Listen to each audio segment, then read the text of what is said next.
Taste the Daily. 2026 தேர்தல் களம் சூடுபிடித்ததில் இருந்து தமிழ்நாட்டு அரசியலில் எப்போது என்ன நடக்கப் போகிறது என்ற ஆவல்தான் ஒவ்வொருவர் மனங்களிலும் இருக்கிறது. அதிலும் குறிப்பாக எங்க கூட்டணியில் எந்த பிரச்சனையும் இல்லை, எங்கள் கூட்டணியில் எந்த பிரச்சனையும் இல்லை என்று திமுக ஒவ்வொரு மேடையிலும் அழுத்தி சொல்வதை பார்த்துவிட்டுதான் தமிழ்நாட்டு மக்களுக்கு சந்தேகமே வரத் தொடங்கியது. அதன் பின்னர் நடந்த நிகழ்வுகளும் அந்த சந்தேகத்தை உறுதி செய்வது போலவே இருக்கவும் செய்கின்றன. ஆம், காங்கிரஸ் கட்சி தேர்தல் கூட்டணி பற்றி பேச குழு அமைத்தது.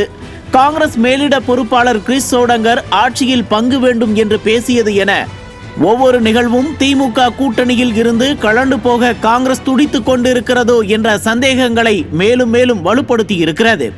அதே சமயம் ஏரி திறப்பு விவகாரத்தில் திமுக தீண்டாமையை கடைபிடிக்கிறதோ என்று கூட கொளுத்தி போட்டிருந்தார் காங்கிரஸ் கட்சியின் மாநில தலைவர் செல்வ பெருந்தகை. சூழல் இப்படியாக இருக்க கன்னியாகுமரி மாவட்ட அருமனை கிறிஸ்துமஸ் விழாவில் நடந்த நிகழ்வுகள் இந்த பஞ்சாயத்தில் எரியும் தீயில் எண்ணெய் ஊற்றிய கணக்காக மாறியிருக்கிறது.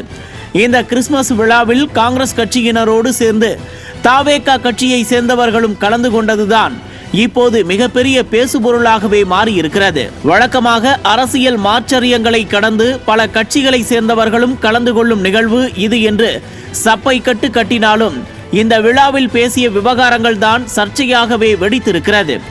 இந்த விழாவில் கலந்து கொண்ட கன்னியாகுமரி மாவட்ட காங்கிரஸ் நிர்வாகிகள், காங்கிரஸ் கட்சியின் மூத்த நிர்வாகிகள் உள்ளிட்டோர் பேசிய பேச்சுக்கள் இதை உறுதிப்படுத்துகின்றன.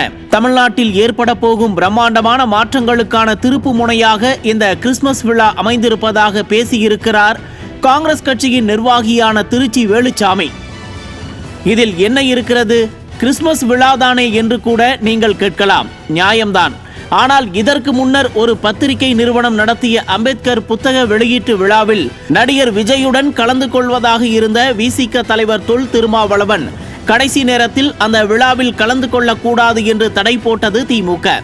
அப்போதே இந்த விவகாரம் மிகப்பெரிய பேசுபொருளானது. ஆனால் தற்போது தாவேகா நிர்வாகிகளுடன் சேர்ந்து காங்கிரஸ் கட்சியின் நிர்வாகிகள் விழாவில் கலந்து கொண்டது மட்டுமின்றி திமுகவிற்கு எதிரான பல்வேறு கருத்துக்களை வெளிப்படையாகவே பேசியிருப்பதும் தான் திமுக கூட்டணிக்குள் மிகப்பெரிய சர்ச்சையும் புகைச்சல் இருப்பதை உறுதி செய்திருக்கிறது. ஆக வேண்டுமென்றே கிறிஸ்துமஸ் விழாவில் சர்ச்சையை கிளப்ப திட்டம் தீட்டியதா காங்கிரஸ் கட்சி?